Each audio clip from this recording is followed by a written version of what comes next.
Voilà, je vous propose de faire une lecture dans la 3e épître de Jean et je vous propose de lire toute l'épître. Vous allez voir, elle est courte, donc on va lire l'épître à partir du chapitre 1er, il n'y a qu'un chapitre, et du verset 1er. La 3e épître de Jean, le verset 1er. Il est écrit: l'Ancien à Gaius, le bien-aimé que j'aime dans la vérité. Bien-aimé, je souhaite que tu prospères à tous égards et sois en bonne santé comme prospère l'état de ton âme. J'ai été fort réjoui lorsque des frères sont arrivés et ont rendu témoignage de la vérité qui est en toi, de la manière dont tu marches dans la vérité. Je n'ai pas de plus grande joie que d'apprendre que mes enfants marchent dans la vérité. Bien-aimé, tu agis fidèlement dans ce que tu fais pour les frères, et même pour des frères étrangers, lesquels ont rendu témoignage de ton amour en présence de l'Église. Tu feras bien de pourvoir à leur voyage d'une manière digne de Dieu, car c'est pour le nom de Jésus-Christ qu'ils sont partis, sans rien recevoir des païens. Nous devons donc accueillir de tels hommes, afin d'être ouvriers avec eux dans la vérité. J'ai écrit quelques mots à l'Église, mais Diotrephe, qui aime à être le premier parmi eux, ne nous reçoit point. C'est pourquoi, si je vais, je rappellerai les actes qu'il commet, en tenant contre nous de méchants propos. Non content de cela, il ne reçoit pas les frères, et ceux qui voudraient le faire, il les en empêche et les chasse de l'Église. Bien-aimé, n'imite pas le mal, mais le bien. Celui qui pratique le bien est de Dieu. Celui qui fait le mal n'a point vu Dieu. Tous, et la vérité elle-même, rendent un bon témoignage de Démétrius. Nous aussi, nous lui rendons témoignage, et tu sais que notre témoignage est vrai. J'aurai beaucoup de choses à t'écrire, mais je ne veux pas le faire avec l'encre et la plume. J'espère te voir bientôt, et nous parlerons de vive voix. Que la paix soit avec toi. Les amis te saluent. Salut les amis, chacun en particulier. Amen. Alors voilà une courte épître que nous avons lue en quelques minutes, mais qui mérite que l'on se penche sur elle pendant quelques instants, la 3e épître de Jean, adressée à Gaius, et j'ai donné pour titre à mon message de ce matin, les vœux de Jean à Gaius, tout simplement. Et on va se pencher sur le souhait de l'apôtre Jean, qu'il adresse à cet homme qu'on appelle Gaius. Alors on ne sait pas qui est ce fameux Gaius. Il y a dans la Bible plusieurs Gaius, il y en a d'autres, mais on ne sait pas vraiment qui est celui qui reçoit cette épître. Voilà, il s'agit d'un certain Gaius et on ne sait pas non plus quand cette lettre a été rédigée, entre 60, 70, 80, 90. Les spécialistes se sont penchés sur la datation de l'épître, mais on n'a pas de certitude à ce sujet. Par contre, on sait que c'est l'apôtre Jean qui a écrit cette épître. Ça, c'est une certitude, c'est l'apôtre Jean. Et donc, il s'adresse à un certain Gaius. Alors, si on ne sait pas exactement qui était ce Gaius, quelle était la ville dans laquelle il se trouvait, on ne connaît pas grand-chose. On sait en tout cas ce qui est écrit dans cette épître. Et on sait que Gaius était un homme qui était fidèle, un chrétien dans la foi, qui avait tenu bon dans l'épreuve et dans les tempêtes. Il était fidèle et puis il était particulièrement hospitalier. Le verset 5 nous dit: bien-aimé, tu agis fidèlement dans ce que tu fais pour les frères et même pour des étrangers. On comprend que Gaius avait ce don pour l'hospitalité, qu'il était généreux, qu'il était bienveillant. L'apôtre continue, lesquels ont rendu témoignage de ton amour en présence de l'Église. Tu feras bien de pourvoir à leur voyage d'une manière digne de Dieu. Donc, il semblerait aussi qu'il avait l'habitude d'accueillir des prédicateurs itinérants. À cette époque, il y avait des hommes qui quittaient tout et qui partaient prêcher la bonne nouvelle de l'Évangile et qui étaient reçus par les chrétiens. Et Gaius avait certainement l'habitude de recevoir ces prédicateurs itinérants. Verset 7, c'est pour le nom de Jésus-Christ qu'ils sont partis sans rien recevoir des païens. Et Gaius avait ce ministère d'hospitalité.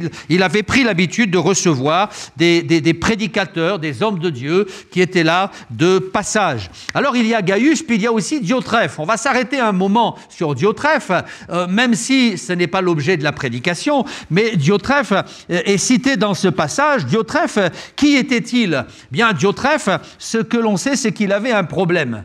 Diotrephe avait un problème d'orgueil. Il est dit ceci: j'ai écrit quelques mots à l'Église, mais Diotrephe, qui aime à être le premier parmi eux, ne nous reçoit pas. Diotrephe était probablement l'un des dirigeants de cette Église, un conducteur, un pasteur. Il avait une poigne de fer, c'était une sorte de dictateur, un dominateur qui écrasait son Église, qui dominait sur les croyants. Et le verset 10 nous dit ceci: c'est pourquoi si je vais, je rappellerai les actes qu'il commet en tenant contre nous de méchants propos. Non content de cela, il ne reçoit pas les frères, et ceux qui voudraient le faire, il les en empêche et il les chasse de l'Église.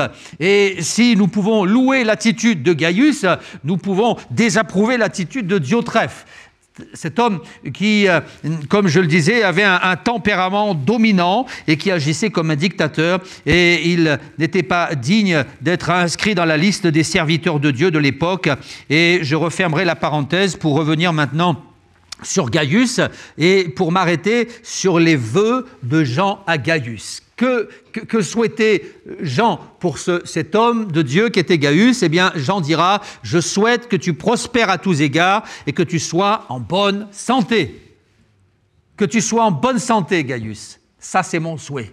Que tu prospères comme prospère l'état de ton âme, mais que tu sois en bonne santé.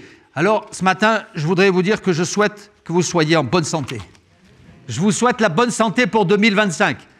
Est-ce que vous savez que Dieu souhaite aussi que vous soyez en bonne santé? Le vœu de Dieu, c'est que tu sois en bonne santé. C'est le vœu de Dieu. Il souhaite que vous soyez en bonne santé.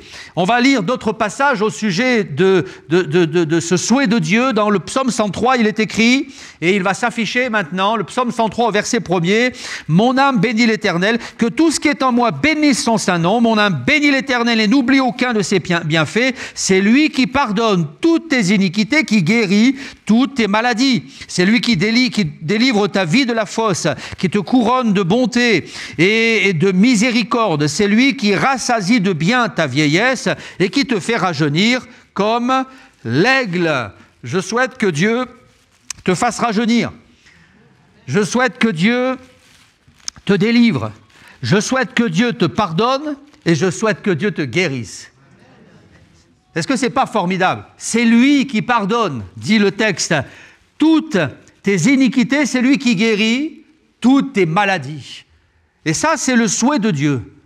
Vous savez, je crois que le Seigneur souhaite que vous soyez en bonne santé, que votre âme soit en bonne santé, que tu prospères à tous égards comme prospère l'état de ton âme, qu'il pardonne le péché qu'il y a en toi, qu'il délivre ton âme. Il souhaite bénir ton âme, il souhaite aussi bénir ton corps. Il souhaite que tu sois en bonne santé. C'est lui qui guérit toutes tes maladies. Alors moi, je souhaite que vous soyez en bonne santé physique. Je souhaite aussi que vous soyez en bonne santé émotionnelle. Que vous soyez en bonne santé sur le plan mental, que vous soyez en bonne santé sur le plan affectif. Je souhaite que vous soyez en bonne santé. Et Dieu veut que nous soyons en bonne santé. D'ailleurs, quand on lit la parole de Dieu, on s'aperçoit que Dieu agit souvent pour que son peuple soit en bonne santé. Il y a des mesures bibliques pour que nous soyons en bonne santé. Il y a des mesures que j'appellerais curatives, et puis il y a les mesures que j'appellerais préventives. Vous savez, les mesures préventives, c'est les choses à faire pour ne pas être en mauvaise santé. Ce sont les choses à faire pour ne pas tomber malade. Et Dieu nous donne dans la parole de Dieu toutes sortes de conseils pour que nous soyons en bonne santé, pour qu'il n'ait pas ensuite à agir pour notre guérison. Il y a tout un tas de conseils, tout un tas de préceptes, tout un tas de précautions. Quand on lit la parole de Dieu, on s'aperçoit qu'il y a des conseils dans le domaine, par exemple, alimentaire. Il y avait des choses à manger, d'autres qui ne devaient pas être mangées. Par exemple, dans le désert, il y avait des aliments qui étaient recommandés, d'autres qui étaient interdits, parce que le Seigneur savait que dans le désert, certains aliments étaient vecteurs de maladies, donc il valait mieux s'en priver. Et puis la Bible nous dit aussi, alors ça tombe bien après les fêtes de fin d'année, la Bible nous conseille d'éviter les excès de table. Par exemple, ça tombe bien. Je le dis après les fêtes, pas avant, parce que vous auriez été un peu frustrés. Mais on sait que les excès de table, ça ne profite pas à notre santé. Alors parfois, il faut savoir mettre un bémol. Parfois, le fait de mal manger va nous rendre malades. Et je crois que notre corps, c'est le temple du Saint-Esprit. Alors on doit en prendre soin. Et Dieu nous donne des conseils pour ne pas tomber malade. Dans la parole de Dieu, il y a aussi des recommandations quant aux gestes quotidiens. Par exemple, il fallait éviter le contact avec un cadavre. Alors, à l'époque, on ne savait pas trop pourquoi, mais maintenant, on sait qu'une personne qui décède est vecteur, elle aussi, de toutes sortes de bactéries, de maladies qui peuvent se développer. On ne doit pas, on ne devait pas être en contact avec un cadavre, on ne devait pas être en contact avec des excréments. Ce sont des recommandations qui se trouvent dans la parole de Dieu. Et toutes ces recommandations, si les hommes et les femmes de l'époque ne les comprenaient pas, nous les comprenons. Dieu nous donne des préceptes. Il nous invite à être précautionneux pour rester en bonne santé. Il y a des recommandations quant à l'hygiène corporelle, aux pratiques sexuelles aussi. Vous savez qu'à l'époque, il y avait toutes sortes d'ablutions à faire. Il fallait se laver les mains, il fallait faire des ablutions. Et ces préceptes n'étaient pas seulement des préceptes à caractère religieux. Il y avait là un enseignement concernant le fait de veiller pour rester en bonne santé. Et puis, alors il y a les mesures préventives et puis il y a les mesures curatives, parce que mon Dieu, c'est aussi celui qui guérit. Ça ne soulève pas l'enthousiasme général, mais Dieu guérit. Eh oui, Dieu guérit. C'est le médecin suprême. Quand on lit le Nouveau Testament, on assiste à des miracles. Il y a de nombreux miracles dans le Nouveau Testament, mais dans l'Ancien Testament aussi, Dieu parfois a guéri miraculeusement. Par exemple, il a guéri des femmes stériles, femmes qui ne pouvaient pas avoir d'enfants. Anne était stérile, elle va prier et Dieu va la bénir, elle aura un enfant. Rachel, Sarah, Rebecca, toutes ces femmes étaient stériles, elles vont prier et Dieu va leur permettre d'avoir des enfants. Dieu va guérir aussi des lépreux dans l'Ancien Testament. Dieu guérira Naaman. Dieu guérira aussi Myriam qui était atteinte de la lèpre. Dieu va la guérir miraculeusement. Et puis on a aussi l'histoire d'Ézéchias. Vous savez qu'Ézéchias est tombé malade. Le prophète est venu frapper à sa porte pour lui dire « Voilà, tu vas mourir ». Alors Ézéchias fait monter une prière vers le Seigneur et Dieu parle au prophète et lui dit « Fais demi-tour, retourne voir Ézéchias et tu vas lui dire que j'ai entendu sa prière, que j'ai vu ses larmes. » Et Ézéchias sera guéri miraculeusement et Dieu lui donnera un sursis de 15 ans. Alors Dieu guérit. Dans l'Ancien Testament, il y a de nombreuses guérisons, puis ensuite vient le ministère de Jésus. Et Jésus a été extraordinaire de par ses prédications, mais aussi par ses miracles. Il va lui-même donner le là dès le départ de son ministère. Dans l'évangile de Luc, au chapitre 2, il dira « J'ai été envoyé, l'Éternel m'a oint pour proclamer aux captifs la délivrance, mais aussi pour guérir ceux qui ont le cœur brisé. » Et dans les Actes au chapitre 10, il est écrit qu'il allait de lieu en lieu, faisant du bien et guérissant tous ceux qui étaient sous l'empire du diable. Il est venu pour guérir. Il est venu pour guérir. Et après lui, les apôtres ont continué. Ils ont agi par délégation. Les apôtres étaient en quelque sorte le prolongement du ministère de Christ et ils ont eux aussi continué de guérir et d'apporter la bonne santé à tous ceux qui étaient malades. Alors le Seigneur, c'est celui qui guérit. C'est le médecin suprême. Il avait été annoncé dans le prophète Malachie, vous savez, lorsqu'il est écrit que bientôt le soleil du justice paraîtra et la guérison sera sous son aile. La guérison sera sous son aile. Et le prophète parlait de Jésus. Jésus, c'est celui qui guérit. Je crois une chose, c'est qu'on a tous besoin d'être guéris. C'est pas vrai ? Je crois qu'on a tous besoin d'être guéris. Pas dans les mêmes domaines, pas dans les mêmes proportions, à des degrés différents, dans des domaines différents, mais je crois qu'on a tous besoin d'être guéris. On a tous à un moment donné, si ce n'est pas dans le domaine physique, c'est en tout cas dans le domaine affectif ou émotionnel, on a tous été blessés. On a tous à un moment donné dans notre vie été abîmés. On a tous été maltraités. On a tous été cabossés par la vie. La vie ne nous a pas épargnés. Et si ce n'est pas dans le domaine physique, peut-être que tu es un gaillard qui est solide, qui n'a pas de problème de santé physique, mais il y a peut-être en toi une blessure émotionnelle, quelque chose qui te fait souffrir et tu es là intérieurement et tu as été cassé, tu as été brisé et tu as besoin d'être guéri. Peut-être que tu fais bonne figure et on ne s'en aperçoit pas et tu ne le dis pas, mais tu as besoin d'être guéris. On a tous besoin d'être guéris. Guéris de nos frustrations, guéris de nos peines, guéris de nos problèmes d'enfance. On a tous besoin à un moment donné d'être guéris. Comme je le disais, à des degrés différents et dans des domaines différents. Mais on a tous besoin d'être guéris. Alors la bonne nouvelle de l'Évangile, c'est que Jésus, c'est le médecin suprême. Alléluia. Et il veut que tu sois en bonne santé. Alléluia. En bonne santé physique, mais en bonne santé émotionnelle, en bonne santé affective, que tu sois en bonne santé. Je souhaite que tu prospères à tous égards et que tu sois en bonne santé. Alléluia. Il faut qu'un jour, puissions venir à Jésus pour recevoir cette santé, cette guérison dont nous avons besoin. Alors il y a ceux qui ont été guéris par le Seigneur, et puis soignés par le Seigneur, et puis il y a les autres. Il y a les autres qui n'ont jamais été guéris. Il y a les autres qui n'ont jamais été soignés, ou alors qui ont été mal soignés. Vous savez, quand on est mal soigné, la plaie reste là, on la cache, on fait semblant, mais il y a toujours une souffrance qui est là. Et il y a parfois des gens qui ont été mal soignés, n'ont pas été soignés correctement. Alors ils viennent à l'église, mais ils n'ont pas été guéris. Et vous savez, quand quelqu'un a mal été soigné, eh bien, ça peut devenir très vite un écorché vif. Et quand quelqu'un n'a pas été soigné, quand quelqu'un est en souffrance, même s'il fait bonne figure et qu'il n'a pas été pensé intérieurement, eh bien, il peut développer des réactions étranges. Vous savez, il y a des gens qui ont des réactions étranges, on ne les comprend pas. On ne les comprend pas. Eh bien, c'est peut-être parce qu'il y a quelque chose qui n'a pas été guéri. Peut-être une souffrance intérieure. Quand on a été mal soigné, on peut développer des névroses. Quand on a été mal soigné, on peut parfois avoir des sautes d'humeur et les gens qui nous entourent ne comprennent pas. Qu'est-ce qui se passe? C'est peut-être parce que la plaie est encore béante. On peut développer de l'amertume. On peut devenir même acariâtre, violent, parfois même suicidaire. On peut développer des addictions, tomber dans des dépendances, devenir désagréable, agressif. Et les gens qui n'ont pas été soignés, pour certains, deviennent inaptes à la vie en communauté. Parce que dès qu'on les approche, ils se braquent, ils s'irritent, deviennent agressifs. Les gens qui n'ont pas été guéris, petit à petit, peuvent devenir inaptes à la vie en communauté. Ils croient en Dieu, ils sont là dans l'église, mais ça ne tient pas. Ou alors, ils sont blessants, agressifs, ils s'irritent.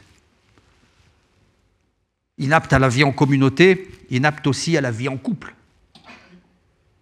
Les gens qui sont en couple et qui font souffrir tout le monde.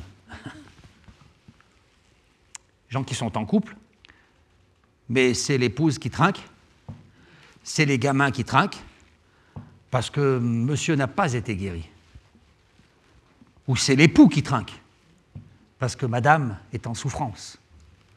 Alors quand il y a une plaie béante, quand on a été mal soigné, il faut se soigner. Et si on ne se soigne pas pour nous, il faut se soigner pour les autres. Parce que si tu ne te soignes pas, tu vas devenir un boulet pour les autres. Pour ta femme, pour ton mari, pour tes enfants, et tu vas les faire souffrir. Et c'est eux qui vont pleurer, et c'est eux qui vont être en souffrance ensuite. Et nous n'avons pas le droit d'imposer ça à notre entourage. C'est pour ça que l'apôtre Jean parle à Gaius, et il dit « Je souhaite que tu sois en bonne santé ». Et moi, je voudrais te parler, je voudrais te dire « Je souhaite que tu sois en bonne santé ». Pour toi, mais aussi pour ta femme, mais aussi pour ton mari, mais aussi pour tes enfants. Je souhaite que tu sois en bonne santé. Et si tu es en mauvaise santé, il faut que tu te soignes, par égard pour ceux qui t'entourent. Si tu les aimes, soigne-toi pour ne pas les faire souffrir. Je souhaite que tu sois en bonne santé. Pour que tu ne développes pas ces névroses dont nous avons parlé, que tu ne deviennes pas quelqu'un d'inapte à la vie en communauté, à la vie en couple, à la vie de famille, il faut que tu te soignes. Et la Bible nous parle de soins. Vous savez que ce n'est pas un mal de se soigner. je précise quand même que ce n'est pas un mal de se soigner. Ce n'est pas parce qu'on est chrétien qu'on ne doit pas se soigner. On va parler tout à l'heure des différents soins auxquels on peut avoir recours. Mais ce n'est pas un mal de se soigner. Vous savez, il y a des gens qui sont tellement spirituels qu'ils ne vont jamais chez le médecin. Non. Moi, j'ai une connexion directe. Vous voyez ? Pas besoin de médecin. Seulement, parfois, ce sont des gens qui font souffrir tout le monde autour d'eux. N'est-ce pas ? Ouais. Vous savez que dans la Bible, il est question de soins. Le bon Samaritain, il a soigné le pauvre blessé. Vous avez remarqué qu'il l'a soigné en 2 étapes. Quand on lit Luc chapitre 10, on voit qu'il y a 2 étapes dans le processus de la guérison. La première étape, ce sont les premiers secours. Il est en train de mourir, alors là, le bon Samaritain relève ses manches, il oublie tout, il se penche, il est là, il bande ses plaies, il met du vin, il met de l'huile pour arrêter l'hémorragie, il fait ce qu'il faut, un garrot, je ne sais pas ce qu'il peut faire, bref, ce sont les gestes de première urgence. Et là, il est sauvé, c'est bon, il ne va pas mourir, mais ce n'est pas fini. Ensuite, il le met sur sa monture, il l'amène dans l'hôtellerie et là, il met la main au portefeuille et il dit à l'hôtelier, voilà, je te paye ce qu'on te doit, tu vas prendre soin de lui et je vais revenir pour voir si ça va mieux. Ça, c'est la 2e étape. Il y a les gestes d'urgence et puis ensuite, il y a le temps de repos. Temps de repos. On ne va pas lui dire, écoute, allez, c'est bon, je t'ai soigné, un peu d'huile, un peu de vin, une bande, un pansement, allez, c'est reparti. Non, non, non, non, il faut qu'il se repose. Et parfois, il y a des chrétiens qui se sont convertis et puis se sont engagés dans la vie chrétienne, mais ils ne sont pas soignés. On a fait les gestes de première urgence, on les a plongés dans le baptistère, ouais, mais ils ne se sont pas soignés, ils ne sont pas complètement guéris. Et on les introduit dans l'Église, ils deviennent insupportables, ils ne supportent rien et personne ne les supporte, ils ont des réactions bizarres parce qu'ils ne sont pas guéris. Et je crois qu'il faut parfois s'arrêter. Parfois, la pause s'impose. La pause s'impose. Et dire, Seigneur, je vais peut-être même arrêter mes services, je vais me calmer, je vais arrêter de m'agiter, je vais chercher ta face. Je vais aller là, dans l'hôtellerie du ciel. Et je vais chercher les soins divins, la guérison. Je veux m'occuper de moi. Je veux m'occuper de mon âme. Je veux m'occuper de mes plaies. Je veux trouver la guérison en toi. Je veux chercher ta face. Je veux être en bonne santé, émotionnelle, physique, psychique, mentale, affective. Je veux être en bonne santé. Soigne-moi, Seigneur. Et ça tombe bien, parce que la Bible dit que la guérison est sous ses ailes. Malachie chapitre 3. Eh oui. Alors si on se met à l'abri des ailes de Jésus, il va nous soigner. Il faut prendre le temps de s'arrêter, de dire « Seigneur, guéris-moi. Guéris-moi. Guéris-moi, Seigneur. » Quels sont ces événements qui peuvent altérer notre santé émotionnelle et affective?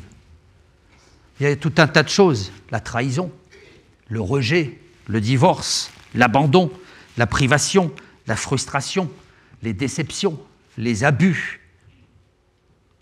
Et on ne peut pas dire « Allez, c'est bon, on avance, c'est bon, ça va ».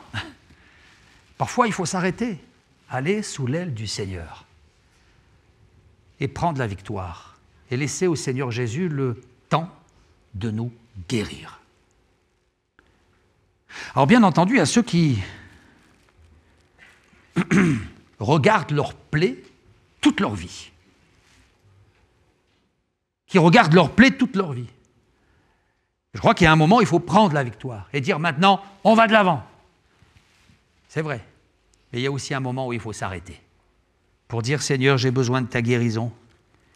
Et vous savez, je crois que le Seigneur veut le faire. Et peut-être que là, en ce début d'année, pour ceux qui sont blessés, malades, abîmés, souffrant, peiné, eh bien, vous pourriez commencer l'année en cherchant la face du Seigneur pour qu'il vous soigne. Alors vous savez, parfois il y a les soins divins, puis il y a les soins humains aussi. Est-ce que vous savez que Dieu n'est pas contre la médecine?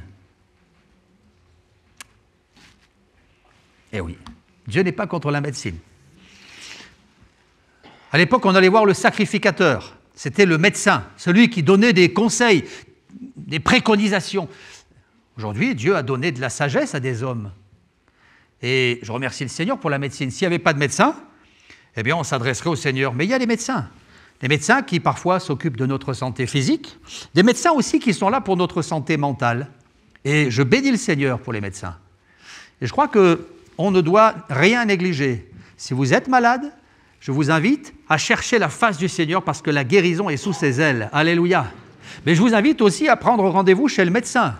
Si vous avez une maladie d'ordre physique, eh bien, allez voir un médecin pour votre corps. Si vous avez une maladie d'ordre mental, allez voir un psychiatre et prenez les médicaments qu'il vous donnera. Et si vous avez une maladie, quelle qu'elle soit, allez voir le spécialiste qui correspond au domaine dans lequel vous êtes en souffrance.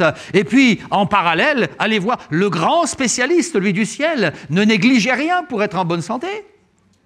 Eh oui. Je vous choque ou pas? Ça va? Oui. Dieu veut que vous soyez en bonne santé. Et moi, mon souhait, c'est que tu sois en bonne santé.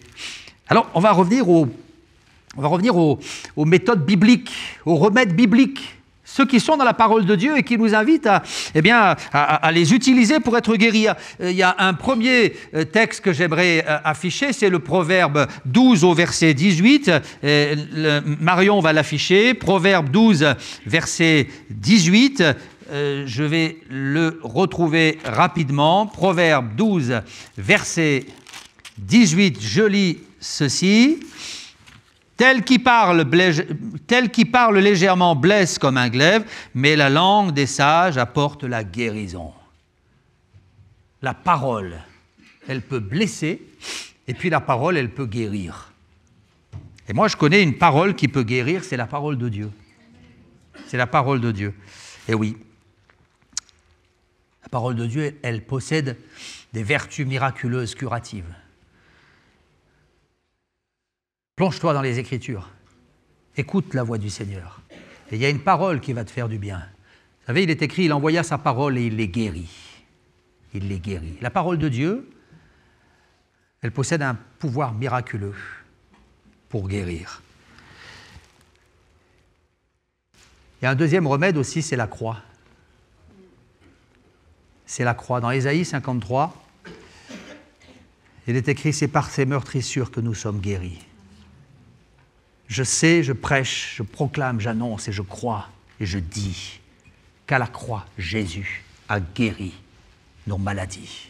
Je connais des personnes qui étaient blessées et qui auraient mal terminé dans leur vie. Je connais des personnes qui étaient cassées et qui auraient mal fini. Dans des névroses, dans des addictions, dans des attitudes destructrices. Et un jour, elles ont entendu parler de la croix. Et la prédication de la croix les a délivrées, guéries. La croix guérit les cœurs. Par ces meurtrissures, nous sommes guéris. Quand Jésus est mort à la Golgotha, il a piétiné la maladie. Il a piétiné ton problème, tes souffrances, tes peines. Il t'a donné la possibilité de tourner la page de ton passé douloureux, de tes peines d'hier. Il t'a donné le remède. Je sais, je crois, je prêche que la croix possède un pouvoir miraculeux. Alléluia!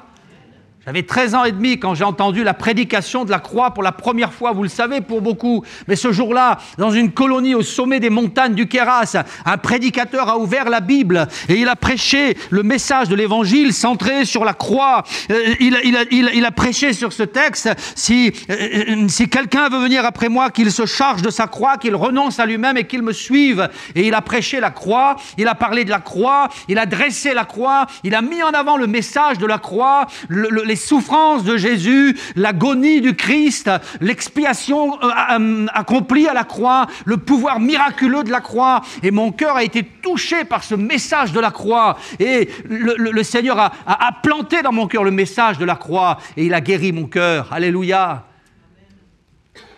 Et je m'en rappelle, 40 ans plus tard, c'est vous dire si le remède a été fulgurant. La croix. La prédication de la croix. Paul dira, n'ai pas pensé autre chose que la croix, que Jésus-Christ crucifié. Il prêchait la croix. La prédication de la croix, c'est une folie pour ceux qui périssent. Ça ne sert à rien. Mais pour nous qui sommes sauvés, nous savons que c'est la puissance de Dieu. La prédication de la croix. Il y a la parole de Dieu, il y a la prédication de la croix, il y a l'imposition des mains aux malades. En mon nom, vous imposerez les mains aux malades. Et les malades seront guéris.